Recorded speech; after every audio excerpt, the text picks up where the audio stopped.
Many believe life as we know it has changed irrevocably, and that in this seismic shift lies an opportunity to turn things around, improve our world, and make life better for the majority, especially in poor countries. It is time to reboot Nigeria. This is Pivotal.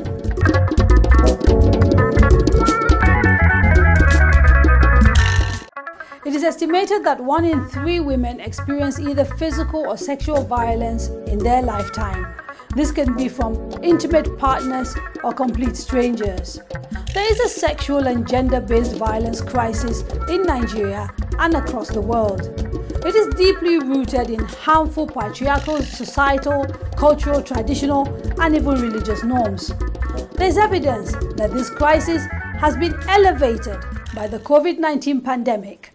While lockdowns have been effective in containing the virus, they have inadvertently enabled abusers and isolated victims. As the world turns its attention to women in the month of March, we have to acknowledge one of the most neglected outcomes of the pandemic: increased violence against women. Experts say the pandemic is undoing years of progress made in fighting violence against women in Nigeria. As the country continues the steps towards normalcy, there arises the question about what needs to be done to tackle what many are calling the shadow pandemic, the increase in sexual and gender-based violence. What needs to be done? Who will do it? How will it be done? Today on Pivotal, I'm joined by Ms. Tosin Akibu, Program Specialist at UN Women Nigeria, Dr. Kemi Da Silva Ibru, Founder and Executive Director of Women at Risk International Foundation, a civil society organization tackling gender-based violence, and Mr. Emmanuel Gabari, a social worker and member of Men Engage Network. Welcome, gentlemen and ladies, to Pivotal. Thank you very much. Let's start by finding out the extent of gender-based violence in recent times. Ms. Akibu, what are your findings showing regarding the increase in gender-based violence during this pandemic? Thank you very much, Kadaria. And this is a very important question that you have asked. And I was really elated when you mentioned the shadow pandemic. At the start of the pandemic in Nigeria last year, before then, we had some of our centers in a month see maybe 7, in some places totally 17 across 2 months. But between March, that the lockdown was declared, and the middle of April, we had seen a significant increase in the number of persons reporting sexual and gender-based violence, intimate partner violence, domestic violence. And it was so horrendous that in the bid to try to get help, a lot of these women couldn't access help because there was a lockdown. And until a collection of women's movement came together to insist and to demand that sexual and gender-based violence services should be recognized as essential service, and to allow service providers access the health centers and the one-stop centers. It was at that point that we were able to have women access services in those centers. What are you able to put numbers to the increase in percentages? For example, how much of an increase did we see? Not to be 100% quoted. In February last year, in one of the centers, we had just 17 between January and February. By the time the lockdown was announced, between the end of March and the middle of April, we had seen over 100 in just one center. Wow. And, you know, a lot of women at that time were shut down, were locked down with the enemy. They couldn't ask for help. They couldn't make calls.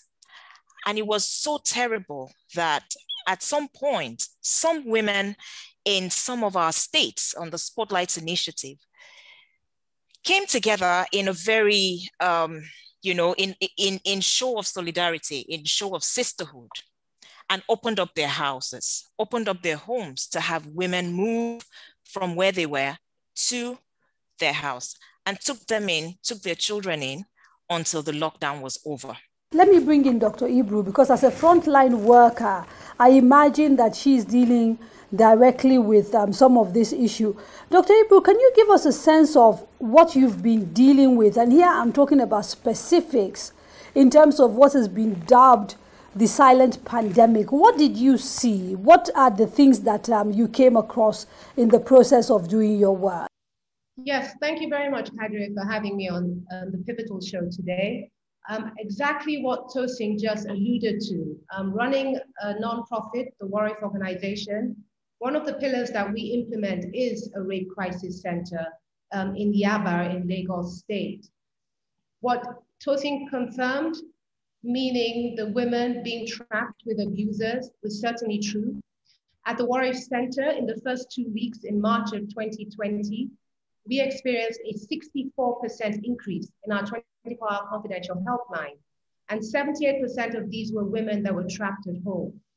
Since then, even though the numbers have gone down on the call line because now they can access care, we have noticed an increase in the number of walk-ins that we see at the Warriors Center. And what do you think is responsible for this? Is it a combination of frustration, because you have abusers who are also facing pressures that perhaps they were not facing when there was no pandemic? What is it exactly that is going on? I'm trying to get a sense of what the triggers are and why we've seen this huge increase in the number of women, you know, getting battered. Well, absolutely. First, we need to appreciate that this is indeed a systemic problem that was always evident. I mean, we were dealing with 1 in 4 girls before the age of 18 being susceptible to one sexual violent encounter in Nigeria prior to the pandemic. And the reasons why we're all very familiar with. We're familiar with our patriarchal country. We're familiar with our harmful cultural practices. We're all familiar with the whole culture and stigmatization against the survivor in the community when she speaks out. We can spend days talking about our lack of awareness and lack of education, our political environment, and so on and so forth, our legal framework with antiquated laws that have to be domesticated. But I think what remains the most sad reason of all is the fact that we do have an enabling environment, Padre, that encourages rape and sexual violence. And this enabling environment has allowed it to become permissible. And what's happened with the pandemic is that more and more girls and women were trapped at home with their abusers. We're talking about environments that typically, historically, were unstable and violent. And then you have a heightened sense of insecurity because of the health, because of financial worries. And so therefore you have the perfect storm where more and more of these cases were becoming apparent. Although having said that, it must be emphasized that they were already very high to begin with.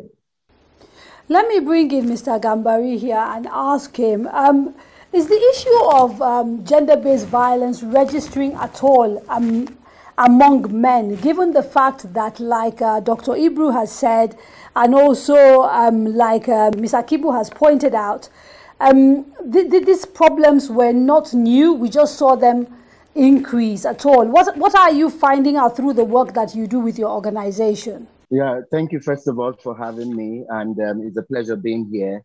I think it's about the gender norms. You know, I like when you did your introduction and you also talked about the patriarchal nature of Nigeria and Africa. So a lot of men think they can do things and get away with it. You know, it's fashion for them that, take for instance, a man can boast of having 4 or 5 girls in his group of friends and they hail his escapades, but a woman can't do all that. They see it the other way around. So a lot of these things starts from small. And that's why we tell parents, we tell mothers particularly, begin to instill that respect for women in your boy children. So we always find the scenario where a boy of 5 years sits in the parlor with the father and they are watching football. And his elder sister of 18 years is made to stay in the kitchen with the mom. So already from small, the boy has been taught in his small mind that he's the king of the home. So if you don't respect your sister from home, how do you now respect your female student in school, your female neighbor, your female colleague when you grow up? And another angle that we're also forgetting is that the abuser has so much power. And when I say power, it could be either connection or it could be money. So money plays a huge role here. You find a man rapes a girl, we go there to take her to the police or to the hospital. You come back the next day to take this girl to either the court or something. The abuser had gone to the house and bribed the parents. And you get there the next day, the parent will be asking you, did we ever say there's anything like this? They will even call the girl and say, were you raped? She will say no. We'll find time to sort of come back to find out how you're dealing with those issues. I want to go back to Ms. Akibu, because you, as someone working in the UN who specializes in this issue, can you talk to us about what the organization has done in order to deal specifically with this particular issue of the shadowy pandemic? Because I know there were a few initiatives put in place during the pandemic to try and help organizations that work in this area to be able to be more effective in dealing with this problem. When we saw that this was getting out of hand and that beyond the main pandemic, there was a shadow pandemic, we quickly mobilized through the joint EU-UN Spotlight Initiative to set up a one-stop center in Sokoto, because what we did was find out what the spate of violence was across the states. And we saw that there were a few hot spots and there were increased in numbers across the states generally. So we set up a one-stop center in Sokoto called the Nana Khadija Center. It's that's in Northwest Nigeria. And you wouldn't believe, Kadaria, that the first client at that center was a 3-year-old baby who had been raped. She had been violently raped. And between then and the end of December last year, they had almost seen, between that March and the end of December last year, they had almost seen 400 clients.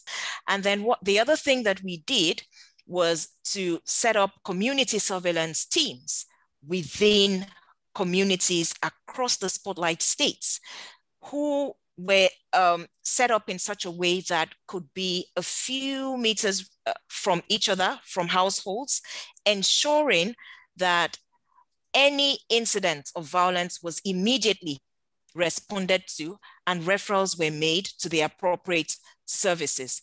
We also engaged with traditional and religious leaders through a virtual conference, raising an outcry on the increased spate of gender-based violence. And we quickly, as the joint UN agencies working on the EU-UN Spotlight Initiative, UN Women, UNDP, UNFPA, UNESCO, and UNICEF, we jointly developed an accountability framework for traditional and religious leaders. This was shared on the 6th of August, so that traditional and religious leaders are properly guided as to how to engage. Let me ask Dr. Ibu quickly whether she is satisfied with the way medical systems as currently constituted in Nigeria are responding to gender-based violence. And I ask this because often they are the first point of contact for victims. And if you're not satisfied, where are the gaps and what can we do to try and make them more efficient? Well, as a practicing obstetrician and gynecologist, I can tell you that our healthcare system presently, what we have in place for mainstream healthcare delivery is a work in progress. We certainly have gaps. When it comes to gender-based violence, what is needed is a special niche. you need to go to a sexual assault referral center, or at the very least, a facility that has trained forensic medical examiners or even nursing staff or other healthcare personnel that would be adequately available to recognize the concerns of a survivor of rape or sexual violence. And more importantly, can medically examine and carry out the necessary forensic medical examination over the period of 72 hours so that we can then retrieve the necessary DNA samples and then go ahead and hopefully prosecute the assailant or alleged perpetrator if and when he's apprehended. So we need to recognize that this is a special area that involves training. These are special facilities that need to be set up statewide. And I'm very happy to note that in the last 1 year, there have been a significant increase in the number of sexual assault referral centers in many more states. I'll go as far as to say certainly not enough. I mean, Lagos State, for example, there are 22 million people, and we only have 2 recognized sexual assault referral centers, the Warwick Center being one of them. Thank you very much, Dr. Ibru. We're going to have to take a quick break. When we come back, we focus a little bit more on the intervention of the All-Male Governors Forum and ask whether it has made a difference, while also looking at the issue of justice for victims of abuse. Don't go away.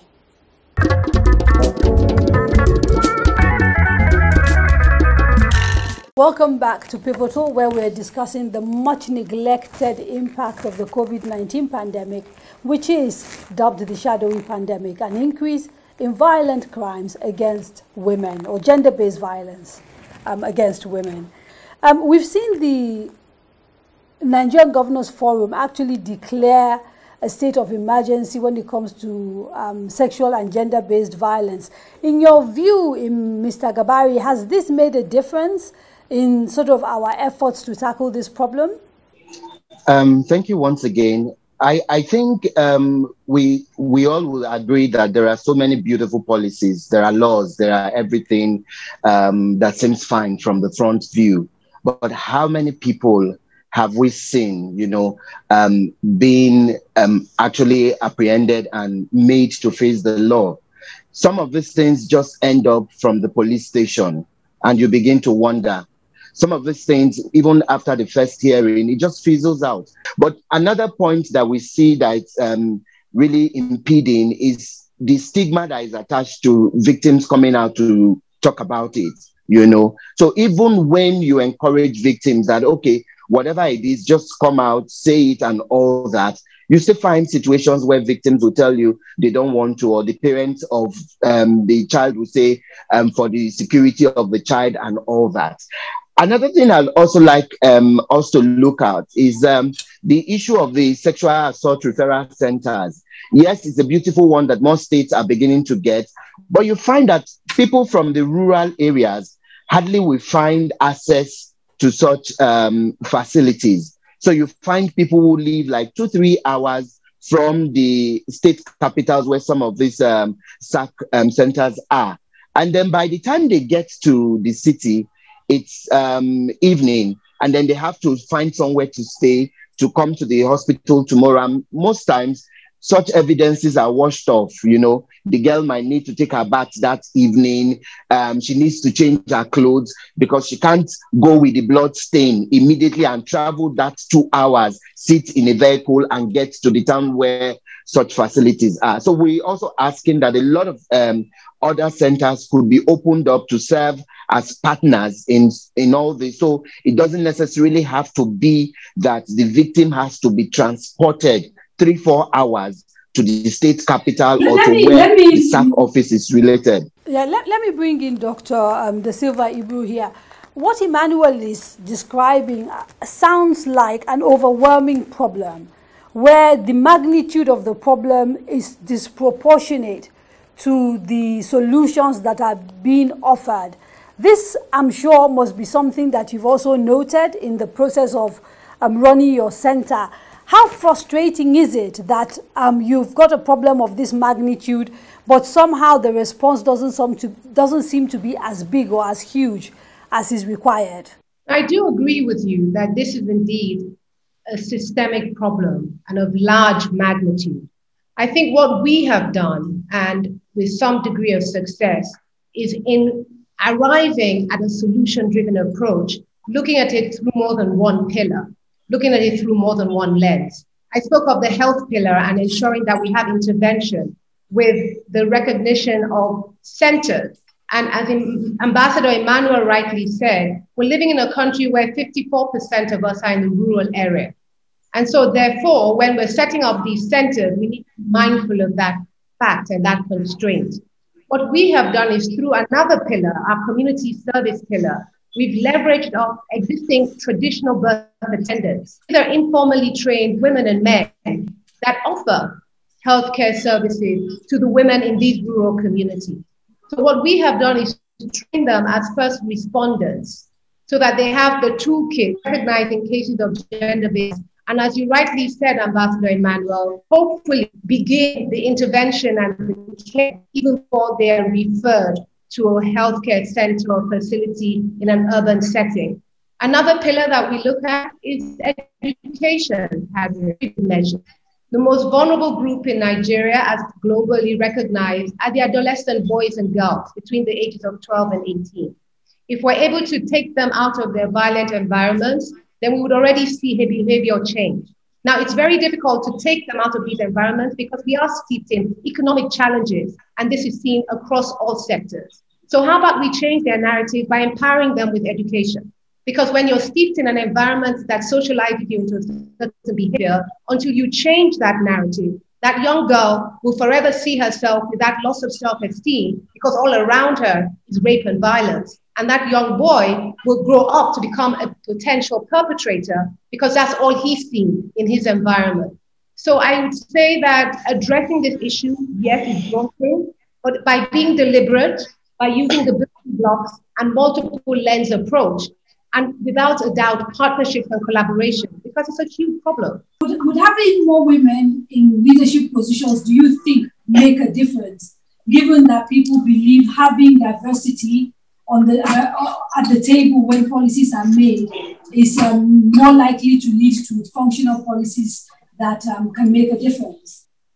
I think we can all very well recognize that women are underrepresented in every sector, whether it's our political or whether it's our social sphere. However, I think it's not a function of just having more women, it's having more competent women. I think when women make strides to have a seat at the table, we're not asking for just token representation. We're saying that we're qualified enough, we're competent enough to do the job as well. The conversation, for example, around the COVID pandemic is that it represents an opportunity for us to pivot and do things differently across many, many sectors. When it comes to the fight against gender-based violence, what should that look like in your view? What should we be focusing on specifically in Nigeria? And if I could start with Mr. Gabari, yes. Okay, for me, I think it just brought out the failure of our health system. We must begin to learn how to put structures in place. COVID will come, eventually COVID will go, and there's always been pandemics in the history of the world. But how prepared are we? Because aside even gender-based violence, pregnant women and even people who had other underlying ailments couldn't even access medical care because of some of the already dilapidated structures that we have. So moving forward, I think we should put in place more structures when it comes to health, because like they say, health is wealth. Secondly, we must begin to educate more of our girl children. It's very, very important. So yes, I heard Dr. Ibru said something about more women in leadership, but that's not just even enough. How many more women are able to trickle down that leadership abilities in other women? More women, we should see more women empowering more younger girls and say, you know what, you can do this. If I am Ngozi Okoji-Iweala, I can bring 1,000 and more girls to do all this. Dr. Da Silva Ibru? So with the pandemic and the need to pivot into more remote forms of learning and remote working conditions, the shadow pandemic that has become apparent will only get worse. And I think we need to recognize this and recognize the fact that we need to now start increasing instead of scaling back essential services, which is a large area of concern. and one that Ambassador Emmanuel just alluded to. I think we need to look at shelters and accommodation, recognizing that we're going to need more of these because there'll be more women trapped at home and more women in need of assistance. I think we need to leverage off technology and create more platforms, monitoring and evaluation platforms, because with data, we'll be able to establish when needs should be met, and we'll be able to refocus and redistribute the necessary assistance to the women that are in need. Thank you very much. And the last word from you, Ms. Akibu.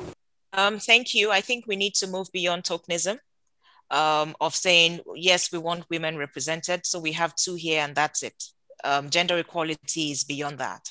We also need to strengthen our laws beyond being laws to being enforced.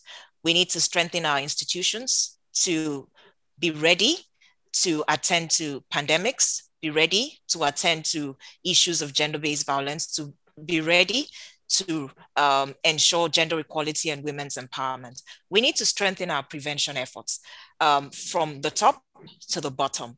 And that is it for Pivotal this evening. Ms. Tosin Akibu of UN Women Nigeria, Dr. Kemi Da Silva Ibru of Women at Risk International Foundation, and Mr. Emmanuel Gabari of Men Engage Network. Thank you so much for joining us. Join us again next month for another edition of Pivotal. I'm Kadria Ahmed. Good evening.